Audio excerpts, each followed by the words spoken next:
one thing that the company highlighted in yesterday's earnings conference was that there was some normalization from Q1 to Q2, but there was also structural benefit, structural boost from a lot of people that usually did not play games, and now they play more games. And there is a lot of social element for these games, so it connects people, and it's a more structural trend. It's not something that people will play and immediately drop in Q2. So I think Q2 you have got a boost from some normalization, but continue the boost from people stay incrementally still staying more at home versus pre-COVID-19. And you also have a very strong pipeline of new games, and you also have overseas market that's experiencing what China was experiencing in Q1.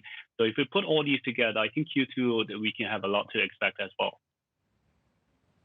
Do you think Tencent is monetizing on this to the best of its ability, given the fact that there are so many people using its services? I don't think the company is over monetizing it. I think in fact on the contrary, the company has been has always been conservative and cautious in the monetization. It's just part of the culture.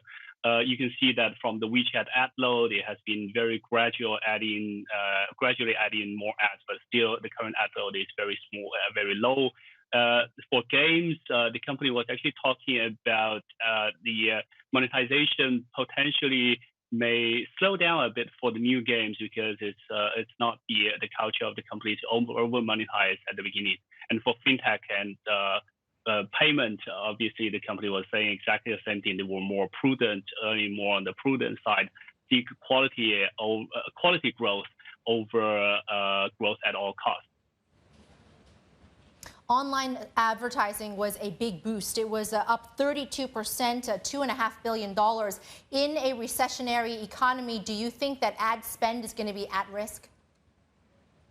So there were two parts of advertising industry, advertising budget from the China in advertising space. In fact, globally as well, but more so in China.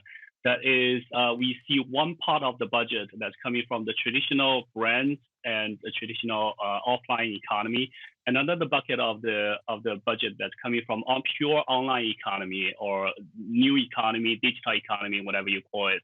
But that's basically things like online games, online education, other online services like online video and music.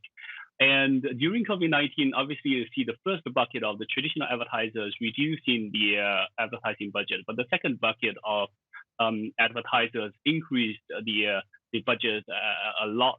So whoever can capture the growth from the second bucket would be much better off in the market. So Tencent was absolutely killing it in the first quarter in capturing the second bucket of advertising budget growth.